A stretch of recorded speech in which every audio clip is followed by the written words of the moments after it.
What? Amazing. All right. Oh, Yaakov Avinu.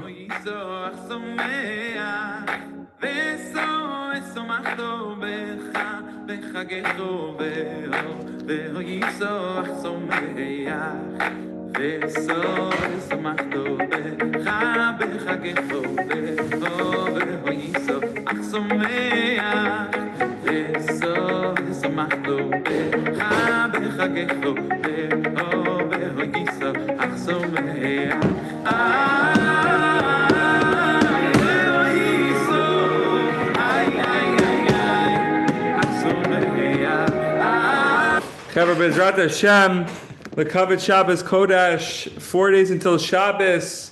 We have 98 days until Hanukkah, and we have 14 days until Rosh Hashanah. There's a lot going on, a lot to be yearning for, a lot to work towards to, and the time is right now, this second, this moment. Yaakov, Jacob, welcome on.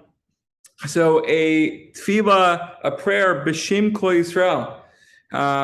For Pesach, Reuven ben Yosef Sarah Bracha Bas Yehudis, Yonah Bas Basia, Shir Bas Basa, Sinai, Reuven ben Mani, and every neshama in the world in Klal Yisrael.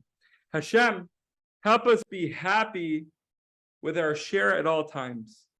Let us put our main emphasis on the Torah study and only have to work on a casual basis. And even in the short periods of time that we have to engage in work or business in order to earn what we need for our livelihood, let us still be attached to you, into your holy Torah. Let us never forget you, even for the briefest moment. Bezrat Hashem. Havlach l'maisa, Chavra. Havlach l'maisa. So we are on the 7th. So we're on Siman 129, the 7th part. If Rosh Hashanah falls on Shabbos, there are places where the custom is to recite the passages beginning with L'chu Neranana, which means come let us sing, before Mariv, as on any other Shabbos. And there are places where they begin with the passage Mizmor LeDavid, right, which is a Psalm of David. And there are yet other places where they begin with the passage Mizmor Shir L'Yom HaShabbos, a psalm, a song for the Shabbos day. Every place should maintain their custom.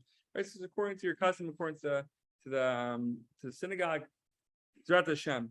Chavra, we're continuing on with Rabbi Nachman's conversations, Sichot Haran 86. So we're talking about wedding customs, right? We're all yearning, Chavra.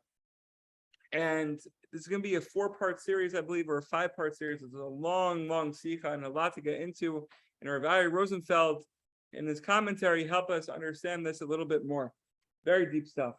It is customary for people to stand up and say humorous things at a wedding. That's also very fun. It is also customary to begin by saying Ella, which means rise. The Gemara states, the tractate states, a woman may rise with her husband, but does not descend with him. This is in Masechet Ketubot, tractate Ketubot. People say rise along with the humor, for the bride will rise up with her husband with every joy and pleasure, but will not descend with him. So what does this mean, will not descend with him? Right, this is implying that the husband can descend, but the woman, the wife, does not descend with him. What does this mean? So Rabbi Rosenfeld helps us out, and he says like this. The first custom described by Rabbi Nachman is one that we do not do today. It was the custom in those days to dance around the custom in Kala while crying out the word Ella, which means rise, and to go up. Ordinarily, this would make no sense, but Rabbi Nachman says that there's a very important reason for this.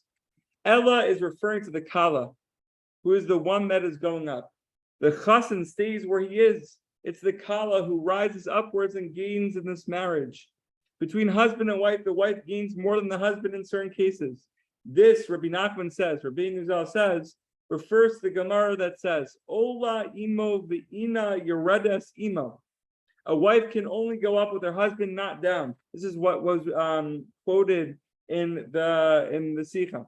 If the husband goes up, she goes up too. If he goes down, she stays up. A wife can only win and not lose. This is a very important yesod right here. This is a very important yesod. Now, what do we do? There's a type of husband, lo aleinu, chas v'shalom, who can drag his wife down along with him by force. It does not mean that she goes down. For example, what happens if the wife insists that she wants to live in Eretz Yisrael and in Israel? The husband says no. Though the husband is the accepted master of the house, in this case, when it comes to going up to Eretz Yisrael, the wife can insist that she goes up, and the husband must submit. In this case, the husband becomes the follower and the wife the leader. If, while living in Eretz Yisrael, in the land of Israel, the husband insists he wants to leave the land of Israel, then the wife does not go down with him. She says, we remain, and she wins out in the case, and this is in the Shulchan Aruch, Even HaEzer, 75, part 4. So, Chaver, there's a lot going on here. Very much, very deep stuff that it's really just hard to go any deeper. Besides the pshat is very deep itself. But if any of you have anything to share, comment, add, I'm sure you guys know the secrets of the Sichot. But Bezrat Hashem, for the men out there, we should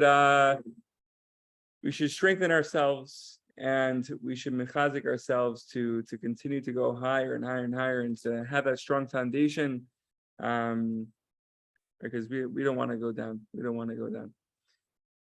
Anyways, questions, comments, feel free. If not, we'll continue tomorrow.